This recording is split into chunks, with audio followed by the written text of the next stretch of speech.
La Constitución de 1993, análisis y perspectivas en sus primeros 30 años. Exponen Luz Pacheco Serga, vicepresidenta del Tribunal Constitucional. Luis Castillo Córdoba, profesor de Derecho Constitucional de la Facultad de Derecho de la Universidad de Piura. Braulio Idelgar Calle Vega, profesor de Derecho Constitucional de la Facultad de Derecho de la Universidad Privada Antenor Orrego. Juan Negro Valareso, profesor principal de la Facultad de Derecho y Ciencias Políticas de la Universidad Nacional de Piura.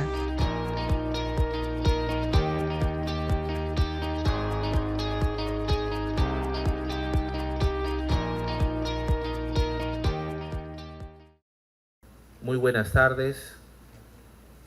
Mi nombre es Alex Ulloa Ibáñez, director académico del Centro de Estudios Constitucionales, y a nombre del señor presidente del Tribunal Constitucional, doctor Morales Arabia, y a nombre del señor director general del Centro de Estudios Constitucionales, magistrado Domínguez Haro, les damos la más cordial bienvenida a la presente actividad académica realizada gracias al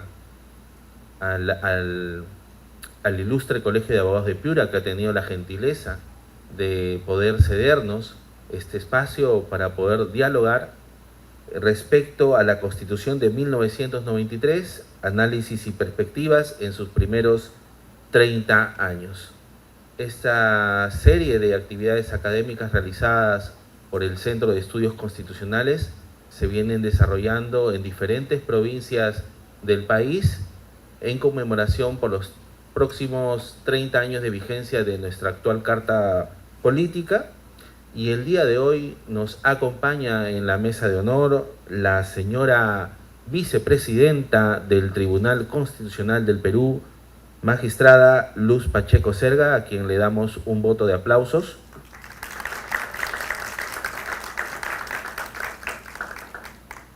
De igual forma, nos acompaña en la mesa de honor el profesor Luis Castillo Córdoba, en representación de la Facultad de Derecho de la Universidad de Piura, a quien también recibimos con un voto de aplausos. También nos acompaña el profesor Braulio Calle Vega, quien es profesor de Derecho Constitucional de la Universidad Privada Antenor Orrego, sede Piura, a quien también recibimos con un voto de aplausos. Se espera que en los próximos minutos se haga presente el profesor Juan Negro Valareso, en representación de la Universidad Nacional de Piura, que ha confirmado su participación.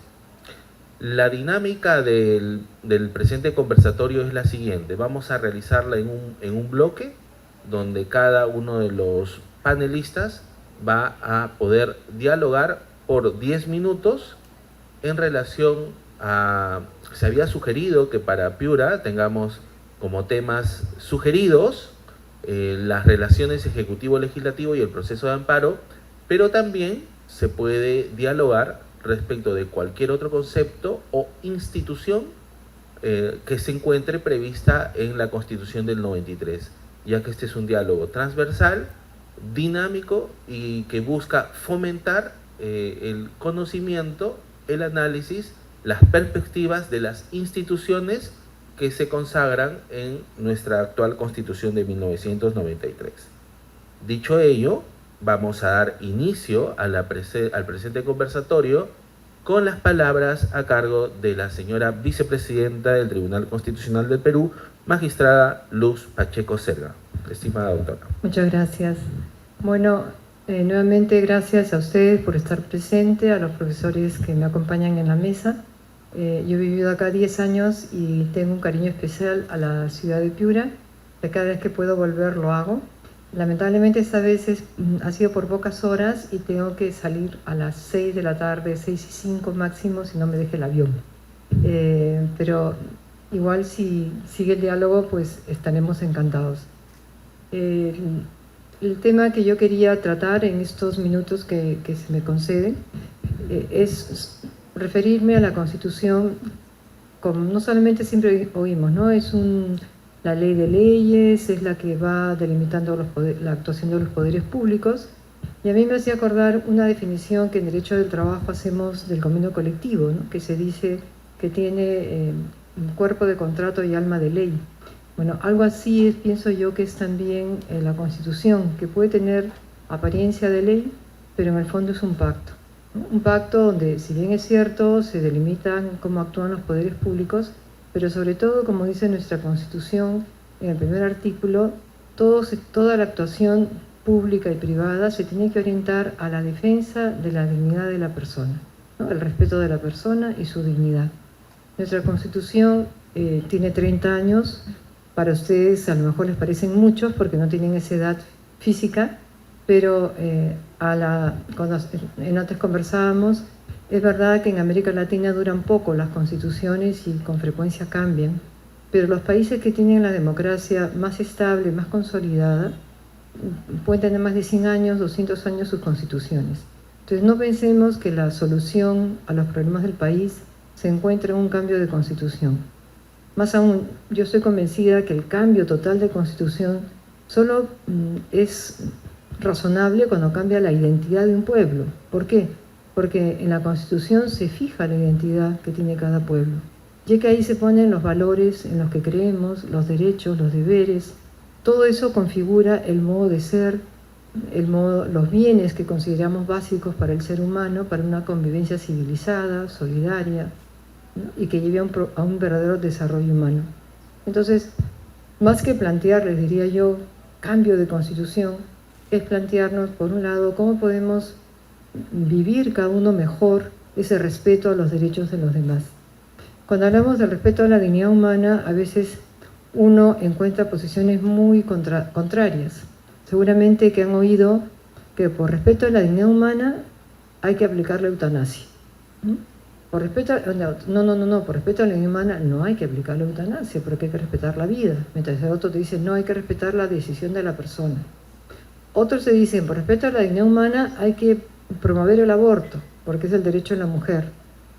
Otras personas se dicen, no, por respeto a la dignidad humana no puedes promover el aborto porque tienes que respetar la del concebido. En fin, entonces yo cuando estudié ese tema en mi tesis doctoral del respeto a la dignidad humana, decía, bueno, ¿es un concepto vacío o tiene un contenido? Y después de mucho estudiar he podido concluir que sí tiene un contenido. ¿Cuál? El que da el modo de ser propio de los seres humanos, ¿no? Que es muy distinto al de los animales, ¿no? Buenas tardes, doctor. Buenas tardes. Los animales no son capaces de reflexionar sobre sus propios actos, actúan por instintos. En cambio, el ser humano sí es capaz de sentir un instinto, pero dominarlo, porque tiene razón. Por eso, los seres humanos somos los únicos que propiamente podemos ser sujetos de derechos, porque conocemos nuestros deberes y nuestros derechos. Un animal no tiene idea que tiene derechos y deberes, ¿no? Una mascota se puede alegrar porque pues, tienen lo que se llaman sentimientos, pasiones, pero a un nivel muy elemental. Pero el ser humano es otra cosa. Entonces, respetar la dignidad del ser humano es respetar su modo de ser propio, lo que corresponde a su naturaleza, y su naturaleza, digo, racional. La Declaración Universal de los Derechos Humanos me parece a mí que es una de las mejores expresiones de cuál debe ser ese comportamiento humano acorde con nuestra dignidad. Y ahí se dice que todos los seres humanos, naciendo libres e iguales, tenemos el deber de comportarnos fraternalmente unos con otros.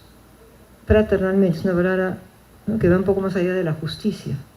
Entonces, este entramado, ¿no?, que sirve como de telón de fondo, es lo que permite comprender que el respeto a la dignidad humana sirve como fundamento del orden jurídico, nos sirve como criterio de interpretación para llenar lagunas que puede haber en las leyes, y también sirve para delimitar el ejercicio de un derecho fundamental, para saber si es derecho o abuso del derecho, porque si es abuso del derecho ya no es derecho. No es tanto que uno limite o delimite cuál es derecho vencedor, el derecho que vence o el vencido, no, porque si es tu derecho te lo tienen que respetar. Entonces, el campo del respeto a la dignidad humana es muy rico, pero exige que ustedes, que son la esperanza del Perú, porque son los jóvenes. Antes hablábamos de los problemas que tenía Piura en Por ejemplo, ¿no? En las calles, en los baches, en la ciudad destrozada, en muchos sitios, si hablamos de lo que es la infraestructura, ¿eso cómo se va a poder corregir?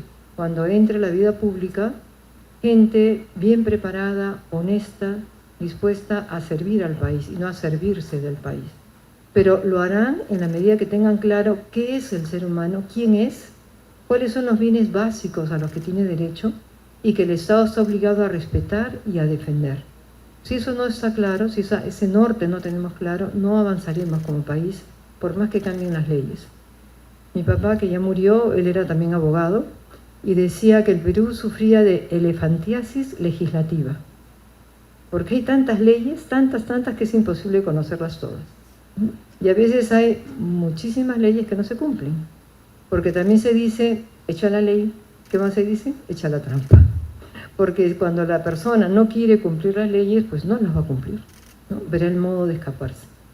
Y como ya me quedan solo 3 minutos, pensaba que en el ámbito laboral, que es en el que yo más he trabajado, porque he estudiado los derechos fundamentales muchos años desde el ámbito del derecho del trabajo, veo que nuestra Constitución, así como es muy protectora y responde porque es del año 93, pues ya en el año 93 se sabía que el concebido es una persona distinta a la madre, y por eso protege al concebido en el artículo 2, inciso primero.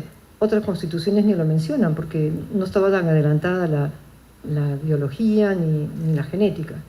Bueno, pues en el ámbito del trabajo le da un valor fundamental a esta ocupación y nos dice que el trabajo es derecho y deber. Derecho y deber porque es medio de realización de la persona. Y yo solo quería notar que hay actividades, oficios, que pueden ser eso, oficio, pero que no puede ser, que no llega a ser el trabajo tutelado por el derecho. ¿Por qué? Porque puede ser una actividad que no contribuye ni a su desarrollo personal ni a la sociedad. Por ejemplo, alguien que trabaja en un laboratorio de pasta básica de cocaína. No puede decir, yo he trabajado 20 años en este laboratorio, tengo derecho a CTS, vacaciones no gozadas. Nos parecería absurdo. Bueno, en otro orden de cosas, hoy en día se oye hablar mucho de trabajadoras sexuales, como si el ejercicio de la prostitución fuera un trabajo, en el sentido de derecho y deber. Hay un caso, pasó en Europa, de un país donde se paga desempleo, una señora no tenía trabajo y cobraba el seguro del desempleo, hasta que le llegó una notificación del ministerio que decía que ya no podía cobrar porque había un trabajo disponible. Cuando fue a inscribirse para ese trabajo, resultó que era ejercer la prostitución, ¿no? Un país donde la prostitución es considerada un trabajo más. Entonces ella no quiso y hizo un juicio al final diciendo que no la podían obligar a ejercer la prostitución. Llegó hasta al Tribunal de Justicia de los países de Europa y ahí se le dio la razón a la señora y no al Estado. Y el Estado seguía obligado a pagar el desempleo hasta que hubiera un verdadero trabajo. Entonces, no hay que confundir, creo yo, los términos. Hay que defender que si los términos no los usamos en un sentido unívoco, no puede progresar la ciencia del derecho. Y trabajo es aquella actividad que decía antes que contribuye al desarrollo personal y no puede ser desarrollo personal que paguen un precio para usar a una persona, quitarle toda posibilidad de intimidad, de defensa para que alguien sacie sus instintos. Eso es retroceder a siglos y siglos, ¿no? Donde las personas eran cosas. Si ha desaparecido la esclavitud, si el derecho al trabajo ha progresado, es porque se quitó valor a la renuncia de los derechos. Así una persona dijera, yo quiero ser esclava, no se le permitía. ¿Por qué? ¿Por qué? Porque la esclavitud hace daño. Y una nueva forma de esclavitud es la trata de personas. Entonces, este tema daría para mucho más, pero yo quería simplemente insistir en estos 2 puntos porque no da para más el tiempo. Que el concepto de dignidad humana no es un concepto vacío. Y lo segundo, que el trabajo es un derecho, un deber, y que merece tutela siempre y cuando tenga esas características de contribuir al desarrollo de la persona, a su bienestar, al de su familia y al de la sociedad. Muchas gracias.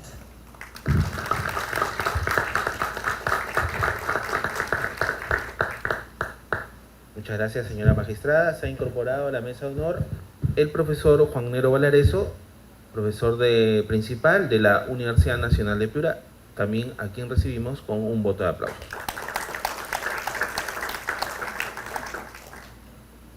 Muy bien, la señora magistrada ha podido explicarnos en qué consiste el principio de dignidad consagrado en el artículo 1 de la Constitución peruana y ha magníficamente enlazado este principio a los conceptos del trabajo, tanto como derecho y deber, y que incluso debe analizarse el mismo para poder resolver en los diferentes ámbitos de la justicia constitucional o también de la justicia ordinaria, y con ello vamos a ceder el uso de la palabra en orden de llegada. En este caso le va a corresponder el uso de la palabra al profesor Braulio Hidalgar Calle Vega, a quien le dejamos en uso de la palabra. Doctor Calle.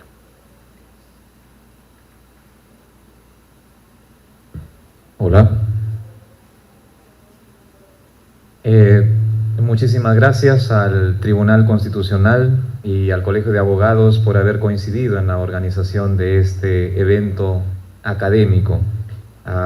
Mi saludo también a la señora magistrada, a los señores colegas con quienes estamos compartiendo la mesa. En primer lugar, quiero manifestarles el saludo cordial de la Universidad Privada Antenor Orrego, a la que represento. Y en segundo lugar, quiero dejar establecida una gran línea que es aplicable a los dos bloques que habíamos preparado. Y tiene que ver justamente con nuestra Constitución, con la Constitución que este año cumple 30 años, alcanzando a ser una de las más longevas, como ya lo sabemos. Y a pesar de que este texto, como es muy bien sabido, se cuestionó su legitimidad en el origen, por las circunstancias aquellas, el momento histórico que se vivió aquel momento. Sin embargo, es, si no la única constitución que ha alcanzado el mayor grado de desarrollo jurisprudencial por parte de las altas cortes de nuestro país, Tribunal Constitucional, Corte Suprema. Si en algún momento aflora un poco más el politólogo que llevo dentro, pido mil disculpas por eso y tal vez se sobreponga al constitucionalista que soy. Dicho esto, quiero ocuparme en esta primera parte acerca de las relaciones del Ejecutivo Legislativo, que es lo que nos ocupa, y dentro de esto referirme al riesgo del diseño institucional que justamente está encauzado en el texto de la Constitución actual, en el texto de la Constitución de 1993. Por cierto, una magnífica Constitución por las razones que he dicho, pero no por eso significa de que hayan reformas puntuales, tal vez, en agenda que tengan que hacerse necesariamente. Muy bien. El tema que quiero desarrollar tiene que ver con la primera parte de la parte orgánica de la Constitución, el diseño institucional.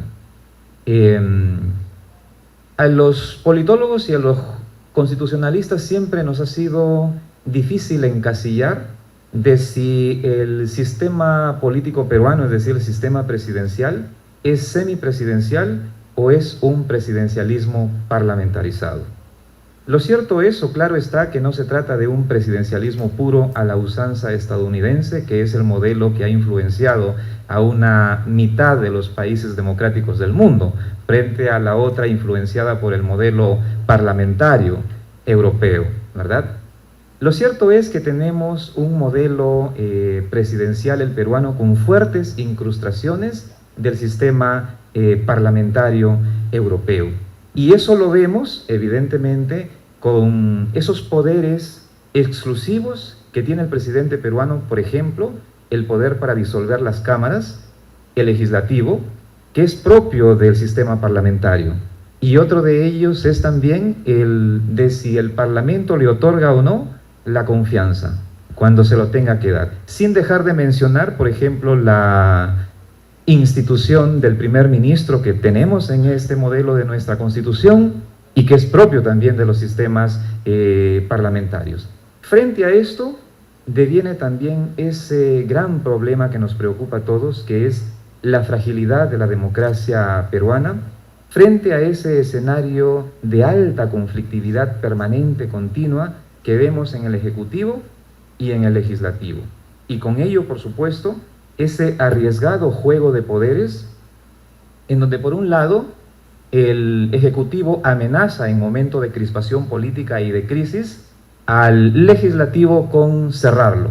Y por el otro lado vemos a un Parlamento que constriñe al Ejecutivo dentro de su función de control político, por ejemplo, negando la cuestión de confianza. Y cualquiera pudiera decir, es que es cómo se comporta el sistema político, y tendría mucha razón.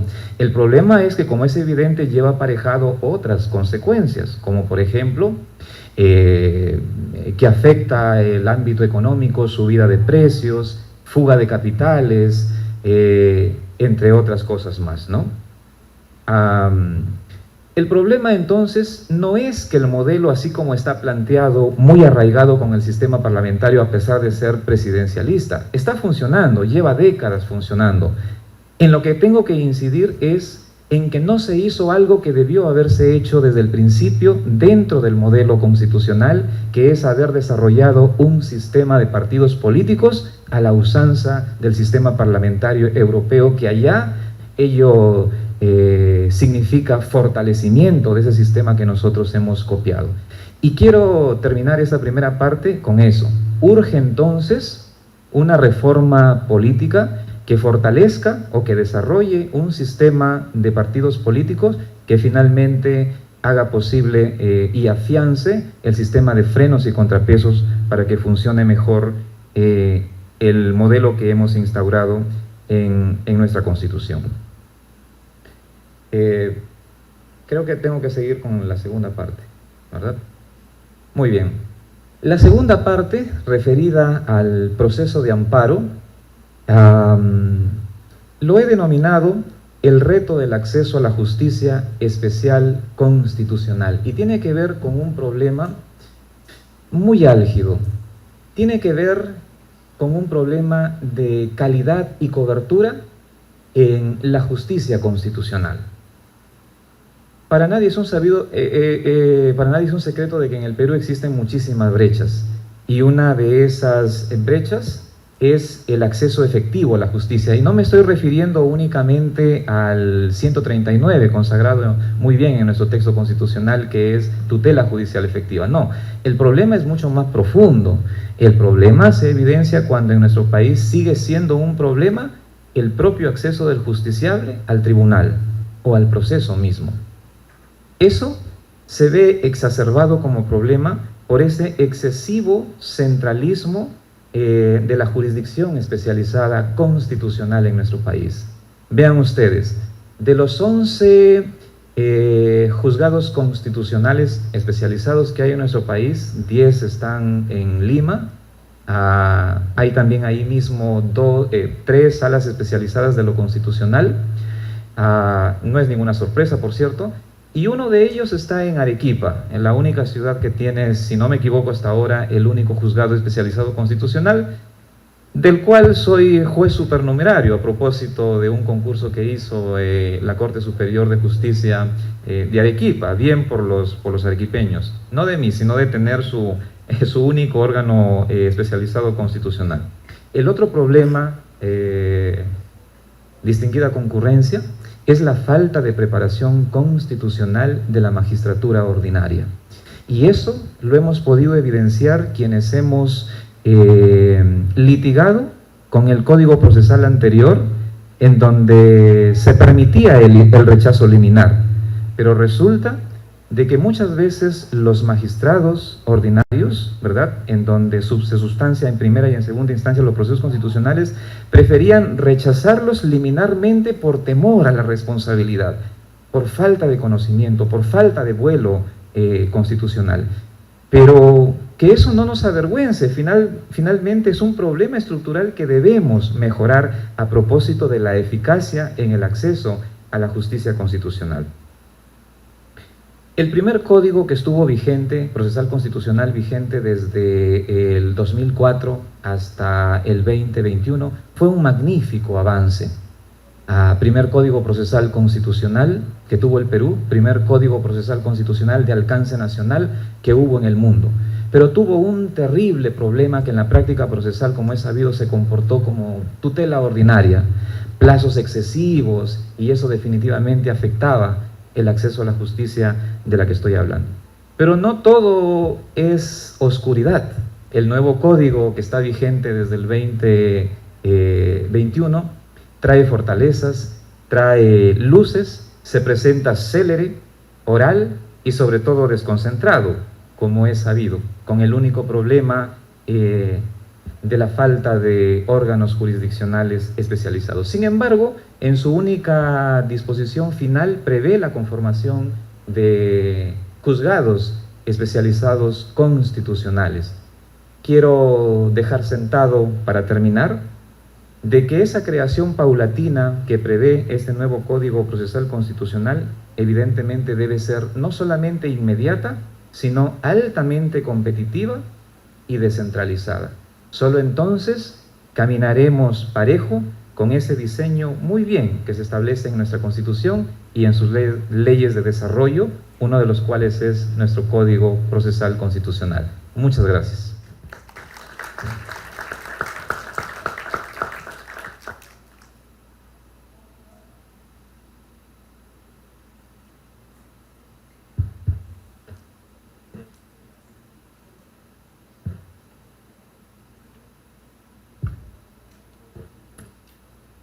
No, porque son 15 minutos.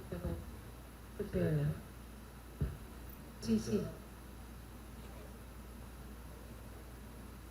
Agradecemos la participación del profesor Braulio Calle, quien ha identificado algunas situaciones bastante complejas y que nos las ha explicado de forma muy resumida, pero de manera bastante puntual. Por ejemplo, él ha señalado que urge una reforma del sistema de partidos para fortalecer nuestra democracia. Asimismo, él incide en la falta de preparación constitucional de la magistratura ordinaria y también ha conversado sobre la relevancia de los juzgados especializados constitucionales que deben ser competitivos y descentralizados. Y de repente aporto aquí con un dato, también existe un juzgado constitucional ya en Huancayo a cargo de una profesora, la doctora Doris Cajincho. Dicho ello, y antes de continuar con la participación del doctor Luis Castillo Córdoba, la señora vicepresidenta del Tribunal Constitucional, dado que tiene que cumplir con otras actividades de acuerdo a su agenda, va a hacer uso de la palabra brevemente. Señora magistrada. Sí, bueno, como dije al empezar, lamentablemente tengo el vuelo del avión en breve y tengo que abandonar el recinto, pero quería hacer también mención que el Centro de Estudios Constitucionales muestra de aprecio por la labor de investigación y promoción del derecho constitucional que hacen las universidades aquí representadas, en la Universidad de Piura, la Universidad UPAO y la Universidad Nacional de Piura. Vamos a darles unos libros que el doctor Alex va a entregar al final. Entonces, muchas gracias por su asistencia. Me pierdo la participación, que me hubiera encantado, de las dos universidades que quedan, el doctor Castillo, el doctor también, pero lamentablemente el tiempo es tirano en este sentido. Muchas gracias, hasta luego. Retomando la actividad académica, vamos a continuar con la participación del profesor Luis Castillo Córdoba en representación de la Facultad de Derecho de la Universidad de Piura. Doctor Castillo, con el mayor gusto.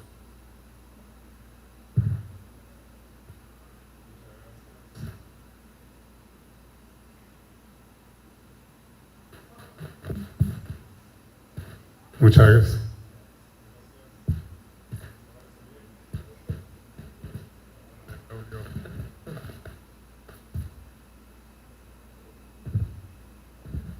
Probando. Gracias. Permítanme la primera afirmación, dirigirla para saludar y agradecer al Tribunal Constitucional esta iniciativa de aprovechar los 30 años de la Constitución peruana para promover espacios de diálogo como el que aquí hoy se ha gestado y tener el buen tino institucional de no centralizarlo en Lima, sino de llevarlo a todo el país. Antes de Piura, entiendo, han estado en otras ciudades y luego de Piura también irán a otras ciudades. Sobre los dos bloques temáticos que han sido propuestos, permítanme empezar probablemente con algo que todos ustedes pueden ser muy conscientes de ello, que no solo el aprendizaje, sino especialmente en el ejercicio de la carrera del derecho, es extremadamente importante las categorías jurídicas, los conceptos, las instituciones jurídicas que se tengan, porque finalmente se construirán las decisiones con base en una serie de razones en aplicación precisamente de esos conceptos, de esas categorías. Y en un Estado constitucional de derecho, lo razonable es que esas categorías no solo sean de tipo formal, sino también de tipo material. Yo aquí voy a emplear alguna de ellas. Emplearé la categoría Constitución, la categoría Derecho Fundamental, la categoría Poder Público, desde un modo de entenderlo que la aleja del Estado legal de derecho para insertarla con fuerza en el Estado constitucional de derecho. Y me parece que para abordar los temas que han sido propuestos es decisivo una definición de constitución. Ustedes seguramente conocen una multiplicidad de ellas. Yo aquí solo quiero referirme a una que no solo, me parece, está construida sobre una base dogmática fuerte, sino también que es posible con ella operar en la solución de problemas jurídicos. Vean, les propongo entender la Constitución como la principal herramienta, el principal mecanismo para servir a la persona. Es la herramienta más decisiva que una comunidad política tiene para ponerse al servicio de la persona. Y si nos preguntásemos cómo sirve la Constitución a la persona, me parece que puede ser sostenido que la sirve al menos de las dos maneras siguientes. Primero, reconociendo lo que a ella se le debe por ser lo que es y valer lo que vale, lo que son los bienes humanos debidos, lo que son los derechos fundamentales, la vida, la libertad, la igualdad, la intimidad, la propiedad. La Constitución nos lo reconoce como quien reconoce una deuda. Son bienes humanos adeudados a ustedes y a mí por ser lo que somos, naturaleza humana, y valer lo que valemos, dignidad humana, a la que hacía referencia la doctora Luz Pacheco.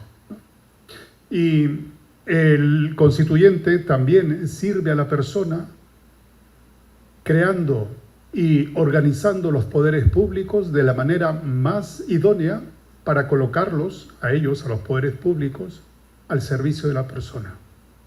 La Constitución peruana tiene, como bien dijo el profesor Braulio Calle, es una muy buena Constitución, tiene desde luego puntos por mejorar, pero yo destacaría entre esos elementos positivos que tiene la Constitución peruana el artículo 44, que dice que es un deber primordial del Estado, de los poderes públicos consecuentemente, promover la plena vigencia de los derechos humanos. Porque se promueve la plena realización de la persona a través de la plena vigencia de los derechos fundamentales, de los derechos humanos. A mayor vigencia de los derechos fundamentales, mayor realización de las personas. Y la persona, que el fin supremo, dice el artículo 1, de ella está ordenado promover su máxima realización posible. Los poderes públicos tienen, por tanto, naturaleza de medio. La persona tiene la condición de fin. Los poderes públicos, en particular el Ejecutivo y el Legislativo, como medios al servicio de la persona, tienen el deber primordial de promover la plena vigencia de los derechos humanos como una manera jurídica y política a la vez de conseguir la máxima realización posible. Esta finalidad de los poderes públicos, insisto, en particular Ejecutivo y Legislativo, impacta por lo menos en dos elementos.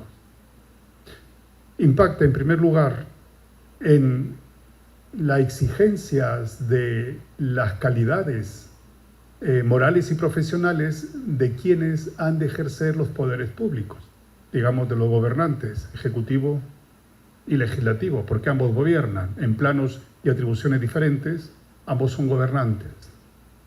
Impacta ahí.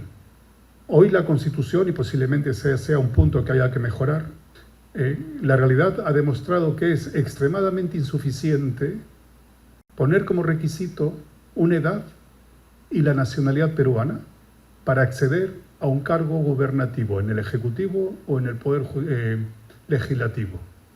Es necesario, nuestra realidad en más de una ocasión nos lo ha planteado muy fuertemente, que quienes accedan a esos cargos de poder deban contar con otro tipo, con añadidas credenciales.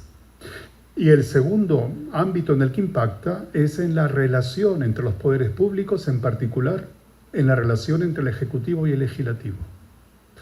Las relaciones entre el Ejecutivo y el Legislativo tienen que ser de tal manera que efectivamente haga la actuación conjunta una actuación idónea para conseguir la finalidad que le da sentido al poder, que es, insisto, la plena realización de las personas a través de la plena vigencia de sus derechos fundamentales, de sus derechos humanos. Para nadie hoy es un secreto que en el caso peruano las relaciones ejecutivo-legislativo, por decirlo de modo amable, está lejano, ¿verdad?, de conseguir una efectiva trabajo para promover la plena realización de las personas, para promover el bien común. Las crisis políticas que han habido y la que hoy, aunque ha menguado la intensidad, no ha desaparecido, existen, me parece que dan buena cuenta de ello. Tendríamos que pensar, ¿no?, en ese mejoramiento de la Constitución peruana, que siendo buena tiene puntos por mejorar. Tendríamos que plantearnos la pregunta: ¿en qué podría ser modificada la relación entre Ejecutivo y Legislativo para conseguir que los poderes públicos, Ejecutivo y Legislativo, cumplan la finalidad para la que existen? Y en ese grupo de modificaciones, me parece que algunas, como las que a continuación diré, tienen espacio. En primer lugar, me parece que no hay una justificación fuerte para prohibir la reelección inmediata del presidente de la República y de los congresistas.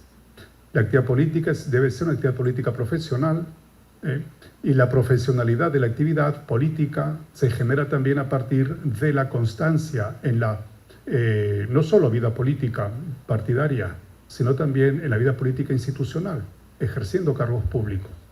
Más aún en un sistema como el nuestro, en que muy pocas veces se ingresa sabiendo, ¿no?, sino que se va aprendiendo a medida que se hace. En segundo lugar, tendría que estar permitido desde la Constitución, y más que permitido, incluso obligado, a que los líderes de los grupos políticos, de los partidos políticos, formen parte del Congreso de la República. Fíjense cómo sería el Congreso de la República si los líderes de los grupos que hoy están, ¿no?, en el Congreso de la República tuviesen una curul, tuviesen un espacio en el Congreso. En tercer lugar, tendría que ampliarse las causales de vacancia del presidente, no para cualquier causal, sino para asuntos, ¿no?, de delitos graves, una suerte de concreción de esa fórmula abierta que es incapacidad moral, ¿no? Y en cuarto lugar, y para terminar, podría ayudar a esa relación ejecutivo-legislativo eliminar el voto de confianza al gabinete, no al ministro, cuando quiera solicitarlo hacer de confianza una concreta política gubernamental suya, pero sí el del gabinete.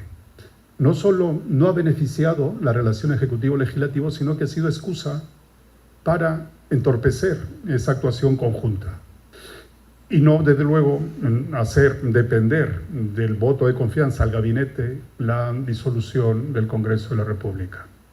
Para no extenderme en el tiempo, que tengo ya 10 minutos y medio en uso de la palabra, voy a dejar aquí mi intervención. Muchas gracias.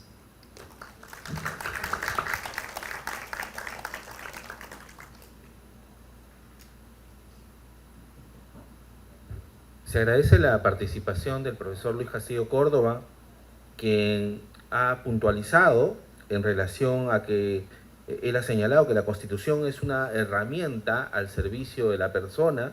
Asimismo, ha explicado que es deber del Estado promover la vigencia de los derechos humanos en mérito a la lectura y al análisis e interpretación del artículo 44 de la Constitución. Asimismo, indica que los poderes públicos son medios al servicio del ser humano, quien es el fin. Y respecto a las relaciones ejecutivo-legislativo, él ha comentado y ha sustentado que no existen impedimentos para prohibir la reelección tanto del presidente como de los congresistas, que se debe permitir a los líderes de los partidos políticos tener una curul y que debería eliminarse el voto de confianza al gabinete, más no a los ministros por separado. Dicho ello, vamos a ceder el uso de la palabra a nuestro siguiente panelista, el doctor Juan Negro Valareso, profesor de la Facultad de Derecho y Ciencias Políticas de la Universidad Nacional de Piura, quien recibimos con un voto de aplausos.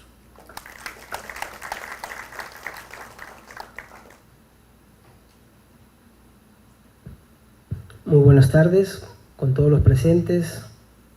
Para el maestro Luis Castillo Córdoba, gracias también por estar aquí presente, doctor Braulio Calle Vega, la doctora Luz Pacheco Serga, que la tuvimos aquí también presente, vicepresidenta del Tribunal Constitucional. Gracias por, como ya lo han dicho quienes me han antecedido en el uso de la palabra, descentralizar, ¿no?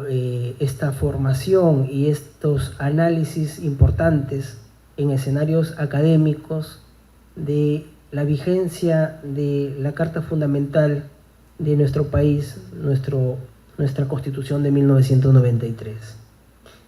Dicho esto, y de acuerdo a la rigurosidad del tiempo, son 10 minutos, nosotros vamos a referirnos evidentemente a un tema muy polémico, que lo encontramos pues en el tema del régimen económico, ¿no? De la Constitución Política de 1993.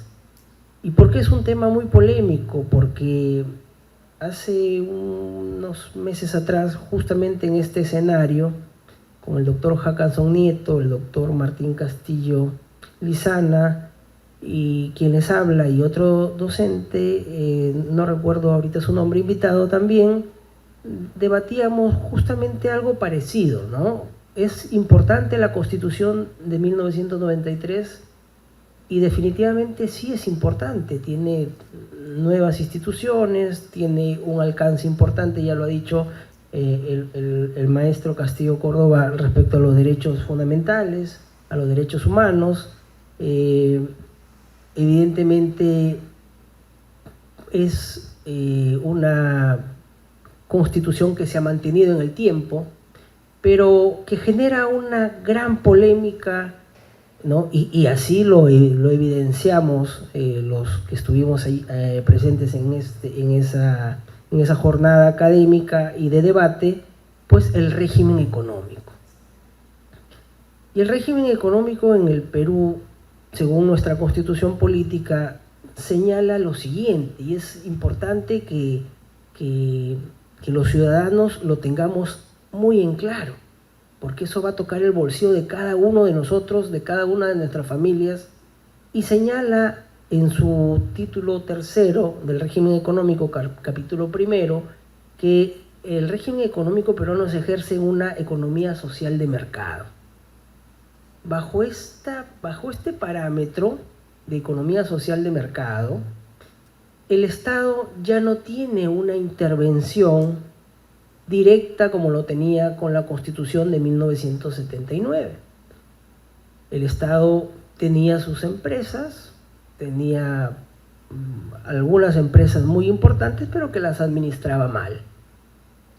Las administraba mal, como por ejemplo, y para todos nosotros, y es más, siendo piuranos, vemos por ejemplo que la refinería de Talara costó tantos millones, ya con la nueva Constitución de 1993, si no me equivoco y no me falla la memoria, 5.000 millones de dólares, ponerla en reactivación, y hasta ahora, si un ciudadano en su auto, en su moto, en su motocar, va a un grifo en Piura, la gasolina es de las más caras del Perú, teniendo a Talara aquí cerca y teniendo la modernización de la refinería de Talara. ¿Qué nos dice el régimen económico bajo esta perspectiva? Que el país o el Estado constitucional peruano debe orientar el desarrollo de nuestro país en 6 ejes fundamentales: promoción del empleo, salud, educación, seguridad, servicios públicos e infraestructura. Y paro de contar, 6 ejes fundamentales. Por eso es muy polémica. Y es tan polémica este régimen económico que, por ejemplo, si vemos los servicios de salud pre-pandemia COVID y post-pandemia COVID, creo que no hemos avanzado mucho en ese aspecto. En promoción del empleo también estamos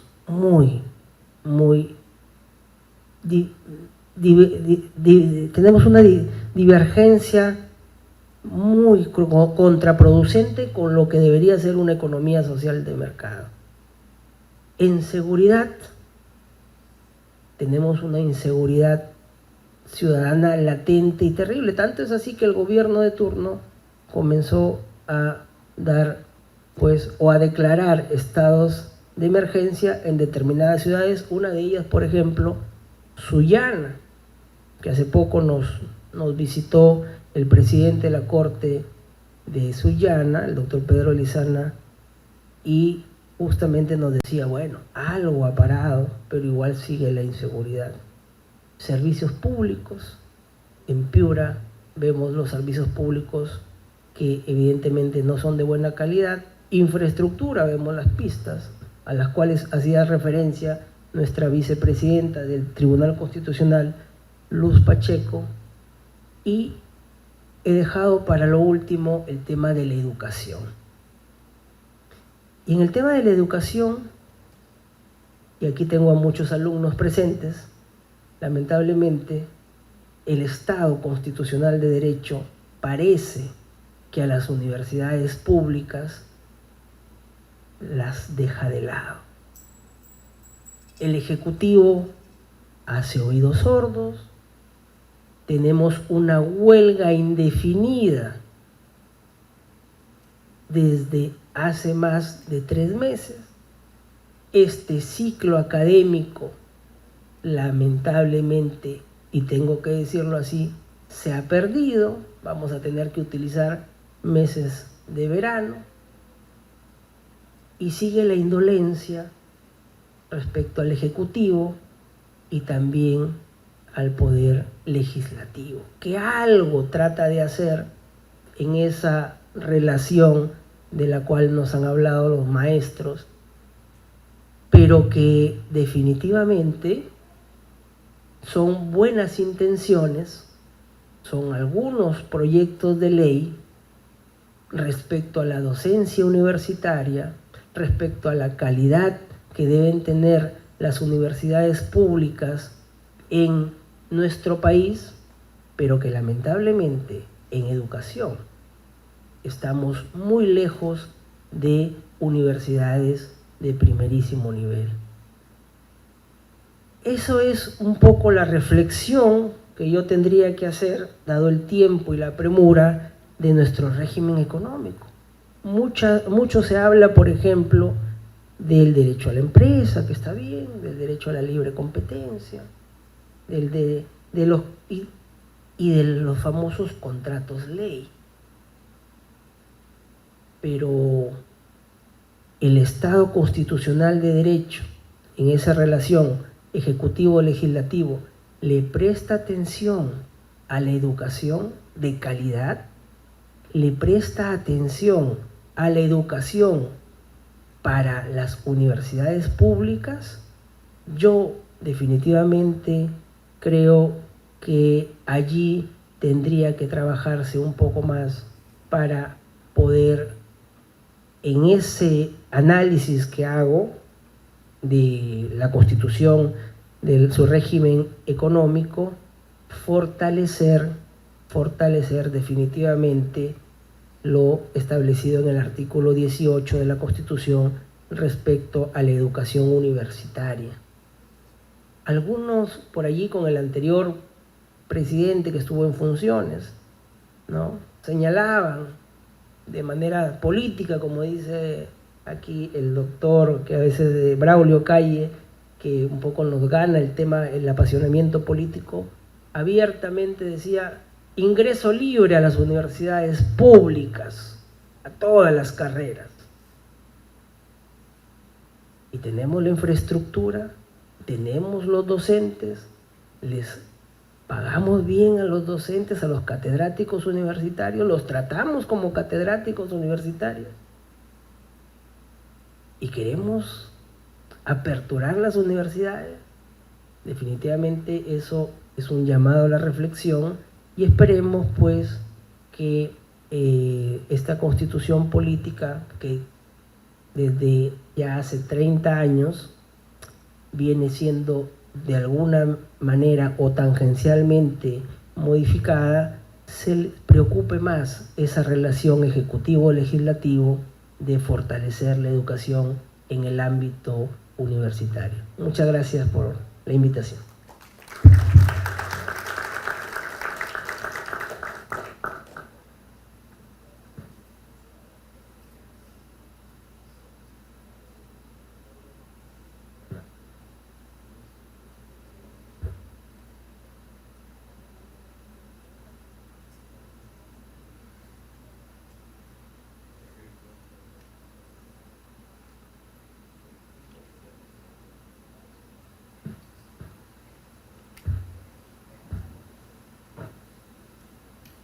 Muy bien, hemos escuchado las palabras del doctor Juan Negro Valareso, quien ha hecho referencia a una de las instituciones de la Constitución del 93, que es el régimen económico.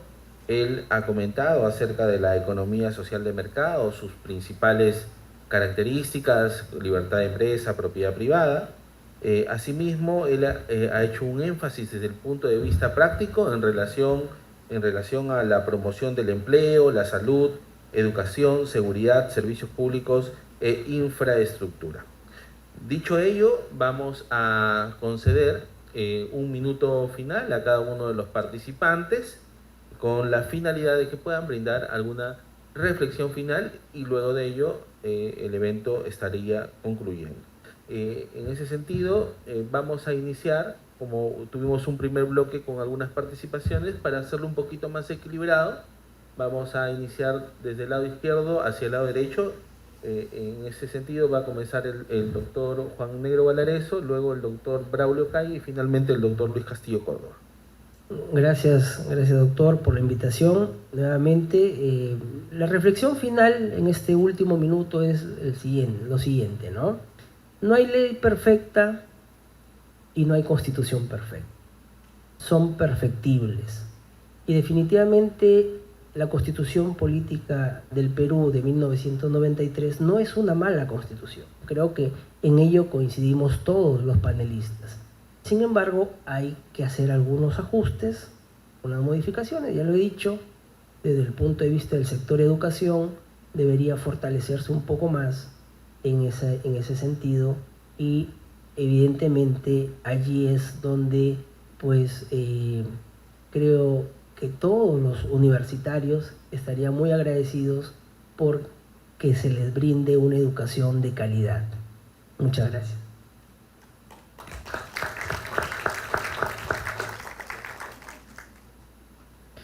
Muchas gracias.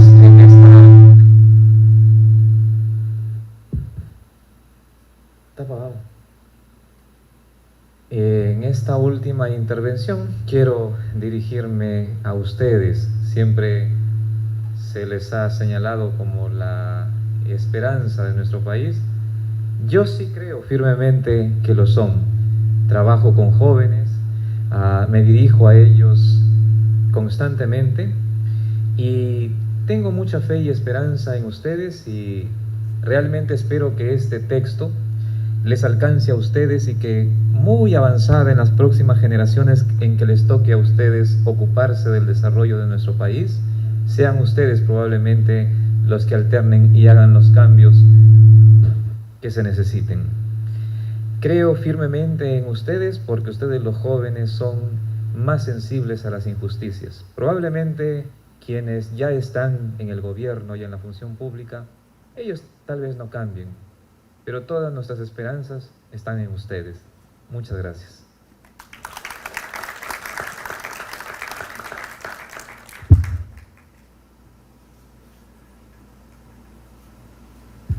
Muchas gracias.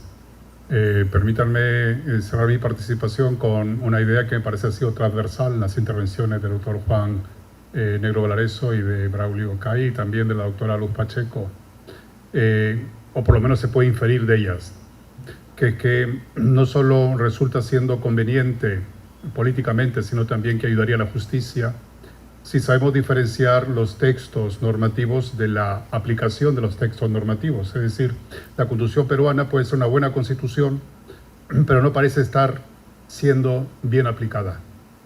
No nos ocupemos solo de mejorar los textos normativos, sino también preocupémonos y mucho, ustedes se están preparando para ser aplicadores del derecho, preocupémonos y mucho de la formación de quienes están destinados a aplicar esos buenos textos normativos para, en la realidad, conseguir cambios positivos y, en definitiva, beneficiosos para toda la sociedad. Me parece que en eso ustedes tienen mucho y pronto que aportar. Muchas gracias.